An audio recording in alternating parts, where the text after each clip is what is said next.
The biggest shift in generational wealth is happening right now, and most people are going to miss the freight train. I ain't gonna give in now, I ain't gonna live this now. I'm gonna be when I'ma kill this stuff real quick. I'ma go take it to town, cause I gotta be that king in the ring when I'm knocking them out when I'm back with the whip. Cause I am just up on the journey, just know that I'm just going insane.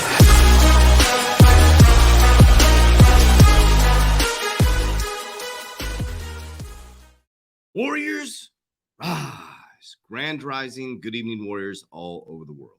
From my heart to yours, I want to say I love you. First of all, I want to share with you guys, these are not fear tactics. This is facts, figures, numbers, logic. Since 2020, as we look this way, I show you there's another narrative going on this way. There is no invisible enemy outside of you. Nobody's stopping you from being great. There's nobody stopping you from being great. But if you're over 35 years old specifically, you better get ready. Your retirement's at risk. Your career is at risk. Everything is about to shift. And this is the greatest opportunity in human history, with the biggest wealth transformation in human history, to capture the wealth for your family. Now, I'm here to tell you that we're going through a massive consciousness shift, a massive social geopolitical shift, a massive financial shift. And I know these videos don't get thousands or hundreds of thousands of views because it's not that exciting. It's not XRP to 589 or Bitcoin to 100,000. But what this is truth. The truth is nobody's stopping you from being great. So the information I'm going to provide you today is not going to be that exciting. It's not that sexy, but it's facts, figures, numbers, logic. And we're doing the best we can to include me on guessing where they are taking us. But you can make an educated guess based on their actions and their words and connecting the dot through our logical circuit. So before we get started, if you want to jump into the Warrior Academy, it's 7 days for free in 2023. Access to my portfolio, access to my 5 pillars of wealth. I do a wealth building call every single Thursday, one of the largest, most abundant communities in the world, and my revolutionary 120-day challenge, so I can help you get your shit together in 2023. Click the description down below. If you want to coach with me privately, you can go through an interview process. One of my team members will reach out to you. But if you want to jump right into the academy, 7 days for free in 2023. All right. So let's dive into this. So I want to educate you guys at the deepest level that I know possible. Okay. So the first thing I need you to do is I would always have, ideally, a pen and paper out while we're doing this. As you can see, I don't just look at Twitter. I don't just pull things. When I see something on Twitter, then I go deeper into the knowledge, right? So I'm not just reporting news. I'm looking to find the facts, figures, numbers, logic. Nelly Lang, L-I-A-N-G, is someone that you need to pay attention to. Okay. So Nelly Lang, she was confirmed under the U.S. Secretary for Domestic Finance, U.S. Treasury Department on July 15th, 2021. So prior to serving at Treasury, Lang was a senior fellow in the economic studies at Brooklyn Institute. She also was a visiting scholar at the International Monetary Fund's key, the IMF, and Capital Markets Department. So she was part of the ecosystem for the IMF, one that I tell you to follow. She was a lecturer at Yale, the management, a member of Congressional Budget Office panel of economic advisors, over 3 decades of board of governors in the Federal Reserve System, okay? Over 3 decades at the board of governors for the Federal Reserve System. The Federal Reserve is responsible for the flow of money, the job markets, okay, Lang and interest rates. Lang held positions including the first director division of financial stability from 2010 to 2017. In that position, she oversaw the development of financial stability policies. So important. Financial stability policies related to risk in financial firms and financial markets and interactions of financial policies with monetary policy. Her recent research has focused on the financial system, macroeconomic growth. Lang received a PhD in economics from the University of Maryland, a bachelor's in economics from the University of Notre Dame. So she was part of the Federal Reserve System, okay? She also is responsible for the financial system or focused on the financial system and macroeconomic growth. So I'm going to show you 2 powerful women, Nelly Lang and Rosie Rios, who are big in the system, who are telling you that we're moving to real-time payments. One is connected to Ripple, sitting on the board, and this other is sharing with us that we are moving to on-demand liquidity, real-time payments, RTP, and the ecosystem is going to be XRP, XLM. What do we got in there as well? Algorand, XDC, QNT, HBAR. I'm trying to think of all the names. JP Morgan, Consensus, the Hyperledger Fabric, IBM, Ripple, the company, all these companies, the ISO ecosystem, they're all moving together into this new financial system. Okay, I want to give a big shout out to 801_XRP. This is the one that showed this video on January 1st, 2023. So as I do, when I see these videos, I dive deeper into the actual video on YouTube. So big shout out to him. And then we're going to watch this video. So this is our lady here, Nelly Lang, okay, speaking at the Xrparmy Center for Business and Government. So listen to what she has to say. The report also suggests that the Fed provide the public with periodic updates on its initiatives. Second, Treasury will lead an interagency working group to support the Fed's efforts and to advance further work on a possible US CBDC. This working group will consider the implications of a CBDC in areas such as financial inclusion, national security, and privacy. The working group also will leverage cross-government technical expertise as useful for the Fed's efforts. Third, the leadership from the Federal Reserve, the White House, and the Treasury Department will meet regularly to discuss the progress of the CBDC working group and to share updates on CBDC and other payment innovations. The second recommendation of the report is to encourage use of instant payment systems. Retail instant payment systems transfer funds nearly instantly, as opposed to the multi-day settlement period that occurs on some legacy systems. In the US, examples include the Clearinghouse's RTP network, launched in 2017, and the FedNow service, which the Fed plans to launch in 2023. And that will be at your local bank or your national banks by March 2023. It'll be part of their account documents. Global experience suggests that instant payments can make the payment system more competitive, efficient, and inclusive.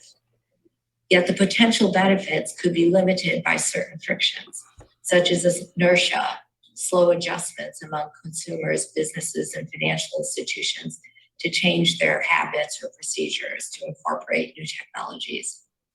In addition, these instant payment systems are generally accessible only to depository institutions.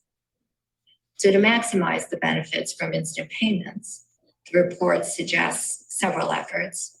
First, the US government should continue outreach efforts around instant payments with a focus on the inclusion of underserved communities. Second, the US government should promote development of technologies that would allow consumers to more readily access instant payment systems. And third, in settings where appropriate, the US government agencies, which send and receive millions of payments a day, should consider and support the use of instant payment systems. Okay, so you're going to have millions and trillions of dollars running through these systems, okay? So that was in, what's the date of this here? That was 4 months ago, okay? So we've been going through this. So they're putting key people in position. July 15th, 2021. Remember, I've showed you all the players in the game moving around. Now they moved Nelly Lang was confirmed as Secretary for Domestic Finance, U.S. Treasury. She was part of the Federal Reserve Force. She's talking about instant payments, real-time payments, on-demand liquidity. And now here she is 3 days ago at the Bank of International Settlements. I've told you guys you need to follow the BIS as well. Okay, so now here's her speaking about big tech and crypto in the world. Thank you very much, Christian. I would like to turn now to Nelly Lang for your introduction, please. Okay, so thank you. Thank you for having me here today on big tech and crypto. And I'm going to start with crypto as well before getting to big tech. A few words on some recent work that the U.S. Treasury with the financial regulators in the U.S. have been working on. We wrote a number of reports last year responding to the President's executive order on fostering responsible development of digital assets. And the report made a few distinctions that I think are important. One, unbacked crypto assets, which I think Christian called tokens, which we believe were mainly used for speculative trading. Two, stable coins, which can be as a settlement asset in crypto markets and could be used more widely for payments. Three, a central bank digital currency, which could be a new type of central bank liability. And then fourth, the underlying technology, which may support innovation in clearing and settlement of traditional assets as well as digital assets. So with regard to the technology, Treasury has been supportive of exploring the potential benefits for the future of money and payments. New products could include well-regulated, securely backed stable coins, some type of tokenized deposits, and central bank digital currencies. And these could enable instant payments, 24/7, atomic settlement, and programmable money. Potential applications include domestic and cross-border payments and settlement of tokenized securities.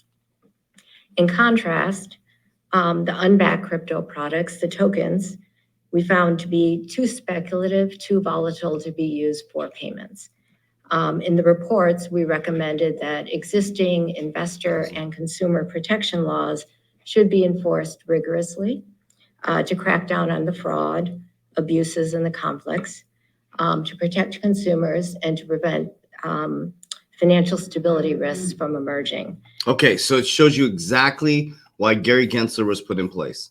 He's going after these influencers. He sat with FTX, okay? But they're suing the most well-run crypto company in the ecosystem, Ripple, which is a regulated institution working with regulated institutions, banks. Think about that for just a moment. And it's been going on for over it's all about bringing in regulation, okay?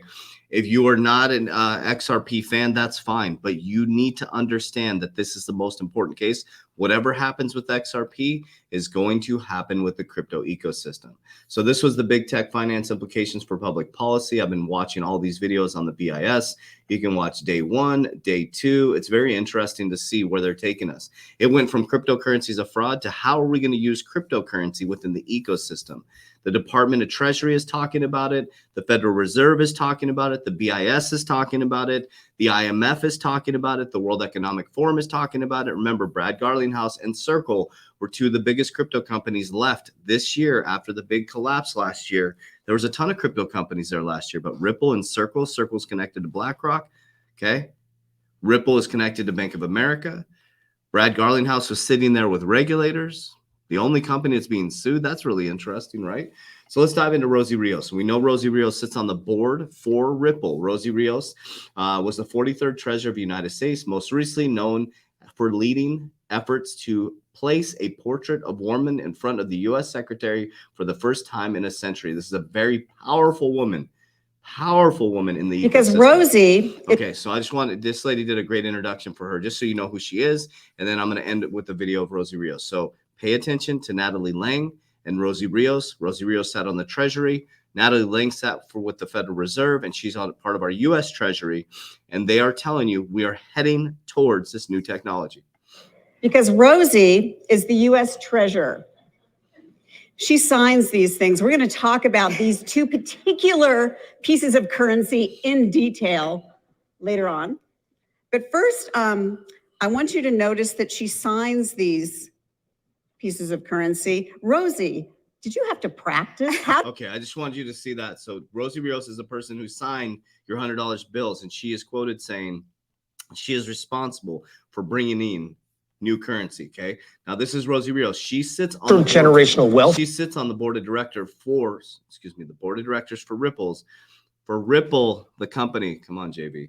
And so we're going to watch this interview and just listen to what she has. If you're a baby boomer, I'm 46 years old. If you're 35 and older, you have to pay attention to what she's saying. You have to make moves now financially, warriors. Transfer is a huge issue now for advisors and clients. Joined today by the 43rd Treasurer of the United States, Rosie Rios, to discuss just that. Rosie, welcome. And what he was saying was there's the biggest wealth transfer in history happening right now. Thank you. So Rosie, when you think about the intergenerational wealth transfer that's going to go on, what do you think about? Yeah. Well, first of all, thanks for having me. And if you're only thinking about it now, you're behind the 8 ball. The train has left the station. I keep saying that, and it's absolutely true, especially when it comes to this topic. So what people need to realize about intergenerational wealth is it's already happening, right? So we're talking about kind of, so the boomers, which is my generation, you know, we have the most discretionary income. But this next generation, basically, you know, the millennials, although it's pretty much anyone born in the mid-90s and later, you know, are going to inherit this opportunity to really think about investments in a totally different way.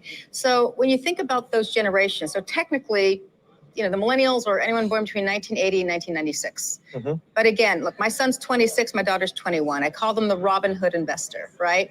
But in reality, you know, these are kids who grew up with the internet, right? So anyone who's grown up with the internet, they see the world as very flat. It's no longer what they're taught at home, what they're taught in the classroom. It's what they see. It's what they've learned, the good, the bad, the ugly of the internet.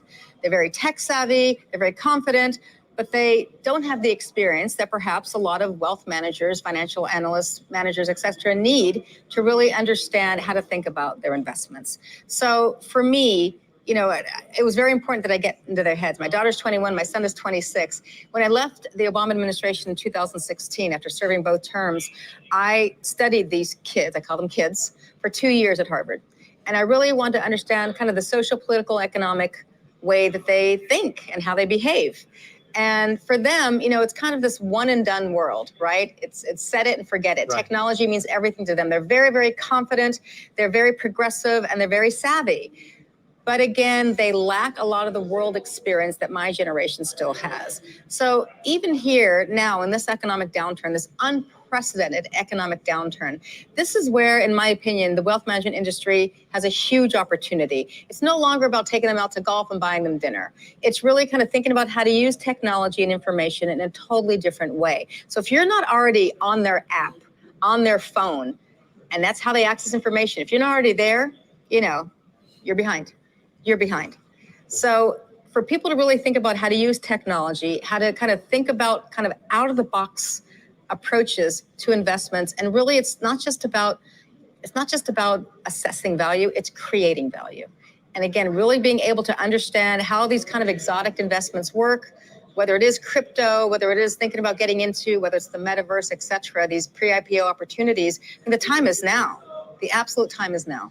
So if the time is now, and they're getting all that information from the app on their phone, absolutely, the percentage of that I was hearing about, the millennials and the next generation are getting their information from TikTok. It's staggering. Absolutely. So how do advisors change the tide on that? Well, look, I mean, you have this great show here, Matt. Yeah. Are you doing anything on TikTok? No, I'm not. Okay. Okay, I want you to see that right there. This is the 43rd Treasury of the United States that signs your $100 bills. That signed your $100 bills. She said, I'm responsible for signing the last $100 bill and bringing in new currency, bringing in a new form of currency. That's her saying that.